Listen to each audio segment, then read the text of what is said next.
Hello everyone, welcome to Movie Tellers. Today, we're recapping the film Things Will Be Different. The movie begins with a tense phone conversation between two siblings, Joseph and Sydney. They're lying low as police patrols are active nearby. Sydney is anxious. She misses her daughter and isn't sure how much longer she can stay hidden. Joseph tries to reassure her, urging patience. He reminds her that this time away could be an opportunity for the two of them to reconnect as brother and sister. Next, they meet up at a shop and begin catching up. Sydney shares that her daughter is 6 years old and made her a bracelet. As they talk, the sound of police sirens interrupts their moment. Panicked, they slip away from the restaurant and flee into the nearby woods. As they change clothes, Joseph begins to explain their plan. The house they're heading to is supposedly abandoned and ripe for a robbery. While trekking through the forest, Sydney stumbles upon a campsite and grows suspicious, questioning Joseph's claim that the area is deserted. He brushes off her concerns, and they press on. Soon, they arrive at a thick cornfield. As they emerge on the other side, they come across a group of armed men firing into the sky. Without hesitation, Sydney confronts them, shouting that they're on her property and counting down from 5. Just before things escalate, Joseph appears and fires a warning shot, scaring the men off. Now alone, they approach the house and step inside. It's dark, messy, and clearly abandoned, save for a dead dog in one of the rooms. Suddenly, police sirens wail in the distance again. In a panic, Joseph finds a door, tells Sydney, "This is it," and they both rush downstairs. Inside, Joseph enters a passcode into an old clock, just as instructed. A hidden passage opens, revealing a dark room. Sydney hesitates, afraid, but Joseph pulls out a plan book and a telephone from a secret compartment. Following the book's instructions, Sydney reads a passcode aloud in Spanish during the call. The screen goes black. When it fades back in, they're still in the same house, but everything is tidy and intact, as if no time has passed. Confused, they search the house, but no one else is there. Joseph resets the clock to 12, and Sydney asks, "So, what now?" "We wait," Joseph replies. "Once 2 weeks pass in the real world, we'll be in the clear." Realizing what's happened, Sydney confirms, "2 weeks then." Joseph nods. They open the refrigerator, now fully stocked with food, and hug each other in relief. As the days pass, life in the strange house seems oddly peaceful. From day 1 to day 12, the fridge and drinks keep magically restocking themselves. By day 14, the end of their supposed hiding period, Joseph and Sydney prepare to leave. But something's wrong. Sydney notices subtle changes in the house. Joseph feels it too. When she looks out the window, she's shocked to see the world outside buried in snow, something that wasn't there before. Suddenly, Joseph rushes in, panicked. "We have to go. Now." When they reach the front door, they find an ominous message etched on it. "Go to the mill." Sydney tries to open the door, but it won't budge. Frustrated, she sprints to the mill herself. Inside, it's pitch black. They switch on their lights and slowly move forward, fear in their eyes. A wooden board greets them with a cryptic instruction. "Sign to comply." Horrified, Sydney refuses. She runs out, desperate to escape. As she crosses a boundary marker outside, she suddenly collapses, vomiting blood and gasping for air. She turns back, trying to re-enter the safe zone, but passes out. Sydney wakes up back in the house. Joseph sits beside her, grim. "We're trapped," he tells her. There's no more room to negotiate. With no other choice, Joseph returns to the mill and signs the compliance form. Moments later, a loud bang echoes through the forest. A mysterious box appears. Joseph, following instructions from the plan book, enters a code into the box and opens it to find an old radio recorder. A note inside reads, "Talk, then lock it back in." He presses the button and says simply, "Hello." Then, he returns the recorder to the box. Minutes later, another message appears. "Play to listen." Joseph plays it. A voice responds, "You shouldn't be here. You were never meant to come." Joseph pleads with the voice, saying they were only hiding and want to leave. The voice offers them a deal. "An unwelcome visitor is coming. Do not let them reach the front door. I don't know when, but they must not enter. Kill them. Bring their body to the mill, and I'll show you the way out. I give you my word." Now paranoid and afraid, Sydney walks away. But with no other way out, they agree to the horrifying terms and prepare their weapons. Time passes. Winter slowly turns into summer. They wait. Days become weeks. Nothing happens. Eventually, Joseph begins to unravel, consumed by guilt for involving his sister. Sydney comforts him, trying to hold them together. One day, as Sydney keeps watch outside, she's unaware that someone is watching her. Through binoculars, the unwanted visitor has finally arrived. Rifle aimed right at her. A shot is fired. Joseph tackles Sydney just in time. She dodges the bullet, but now the visitor turns the gun on Joseph. He runs for cover as more shots ring out. They regroup and come up with a plan. Joseph makes a dash for his rifle, dodging more gunfire. He reaches it, but to his dismay, it only has one bullet left. As he tries to reload, the visitor sneaks up behind him. He spins around,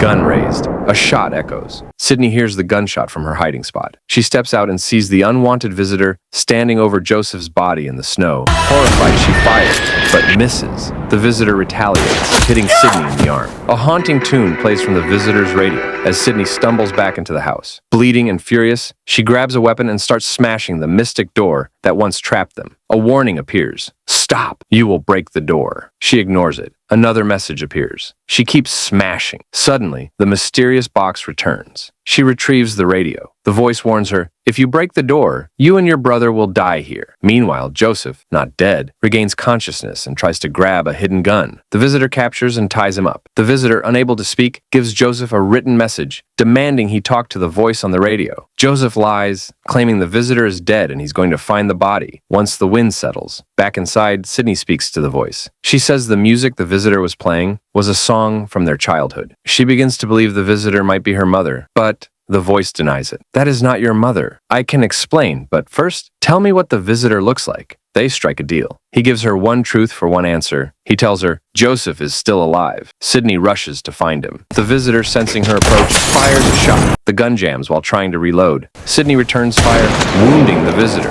who flees back into the house. Sydney chases after her. Inside, Joseph is still tied up, struggling. Sydney bursts in, and a brutal fight breaks out between her and the visitor. Sydney finally pins her down and pulls off her mask. It's Stephanie, a face they both recognize. In the chaos, the visitor knocks Sydney down. Joseph enters, aiming his gun at Stephanie. He fires. Sydney leaps in the way, taking the bullet. As she bleeds out, she tries to speak. It's Stephanie, but the words fade. She dies in Joseph's arms. Overcome with emotion, the unwanted visitor walks toward the door and enters the room. After Sydney's tragic death, Joseph contacts the man on the radio. He informs him that Sydney is gone. The voice instructs him to head to the farmhouse and wait for further instructions. Joseph departs, taking the 2 bags of money with him. At the farmhouse, he's greeted by a mysterious man cloaked in shadow, standing alongside a silent woman. They begin questioning Joseph, pressing him for details about the unwanted visitor. Joseph insists he knows nothing, that he never truly understood what was happening. Disappointed, they tell him he's failed his mission, and for that, he will be wiped, erased. Desperate, Joseph pleads for a second chance. He begs them to trust him, claiming he can change everything this time. After some tense deliberation, they agree. The story resets. Time winds backward. We return to the very first scene of the film, Sydney entering the restaurant. But something's different this time. She sits down and meets a different version of Joseph. Older, weary, broken. His voice is hoarse, his eyes hollow. Confused, Sydney asks, "Who are you?" He quietly responds, "I'm no one. I'm tired. I want this to end." He explains that he's tried again and again to fix things, to save her, but no matter what, he always ends up killing her. Every loop, every reset, always ends the same. Then, he looks her in the eyes and says, "Please, end it. You have to stop this." He slowly places a gun in her hand and raises it to his own head. A loud shot rings out. Joseph slumps forward,